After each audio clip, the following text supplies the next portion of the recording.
Everybody, welcome back. So for starters, I was extremely concerned when I saw most of these parts. I was actually very concerned, thinking that I'm missing a whole bunch of parts. In the, I guess I spent about half an hour. I did get my trigger pack assembled, and the main reason for me assembling it was to make sure that all the parts are indeed here for it. That was one of my big concerns. Of course, it does work. It works quite nice. Safety works. Put the safety forward, pull the trigger. Hammer does drop. So, on a good note, I did get this assembled. I was actually quite concerned when I saw it because I know these things can be extremely hard, especially this pin here to get in. But I did find a video out there. And I'll put a link to that guy's video probably in the description below, so that if you guys get one of these, you will have some sort of clue how to put it back together. I had to go through it at least 3 or 4 times to get it right. But anyway, that being said, I wanted to address at least the items of concern that I have found so far with this kit. The biggest item of concern is this gas tube. I don't know how well you guys can see it, but that bayonet, those bayonet ears are bent really bad. Additionally, right here on my gas tube is bent really bad. It is just a cheap cast gas tube. It still has a section of the barrel still in there. It's got to be pressed out where they saw cut it off on both ends. I'm going to email Sarco about this and ask them about this part. Specifically, the butt plate, it's well worn, but it is usable. However, I'm missing the wood screw. It's just not here. I guess let's see what else is there. Oh yes, on this handguard cap, it has a nail for a pin. I'm not happy with that at all. Is it usable? Yes, but I mean, really, there should be a pin in here. Of course, this is a made in Taiwan rear side assembly. Not really sure how I feel about that. It'll probably work just fine with this, but regardless, and I did have some concerns about my op rod. I thought it was bent, but no, these op rods actually do have an actual bend to them, an upward bend to them. So not terribly worried about that. This is, of course, an original one that's been shortened. What else is there to say? I did check the bolt. This one does have the relief cuts, as it should, for a modified Garand bolt. And that's what this is. This is HRA modified Garand bolt. There was this screw, this set screw, Allen screw. I have no clue why this was in here. I don't even know what it's for. I don't think it goes to this kit. I really don't know why it's here, but it's in here. So anyway, the rest of these parts, I'm going to get through them. I'm going to try to figure out what some of this stuff is and why I've got some strange collections of parts. Yeah, so yeah, I kind of get Midwestern Farms Consulting. I kind of get your impressions, thinking that you may not do this again. I just hope that I can actually assemble this into a kit. That's my biggest concern right now, is making sure that James River Armory can actually headspace this bolt, or the barrel to the bolt, and it headspace check okay, which the barrel does look good. The threads look good. I think it'll work. This actually is a Beretta barrel, which is a huge plus. Of course, it's not a Beretta bolt. It is a modified HRA bolt. So, next step in the process for me is, that looks like a stripper clip guide. Or a stripper clip, I think. I'm not real sure. Anyway, everything else appears to be here. Of course, the other area of contention is this cap here. which is quite rough looking. I mean, it's really chewed up. It's really, yeah, it's pitted pretty bad. Will it work?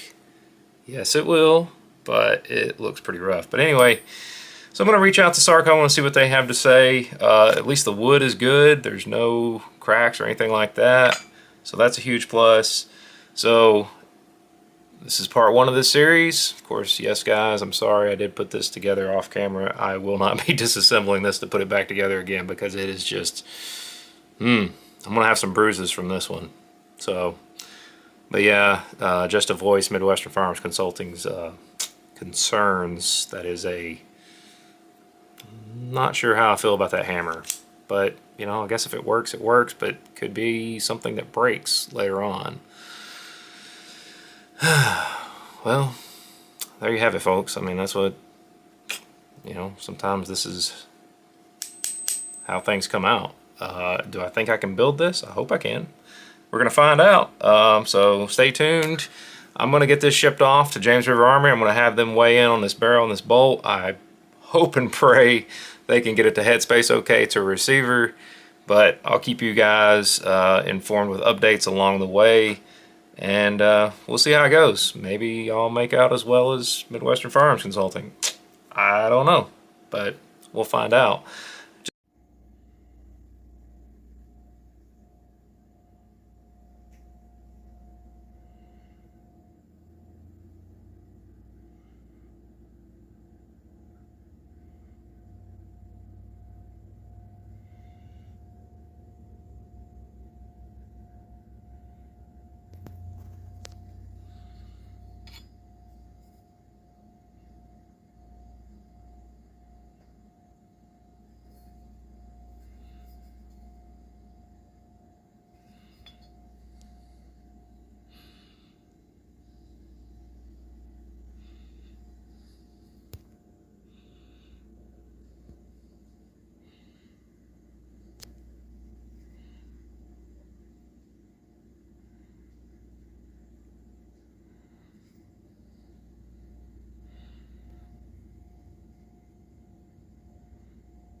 Everybody, so as you saw previously, you noticed in these 3 parts sitting in front of you right now that there were quite a few issues.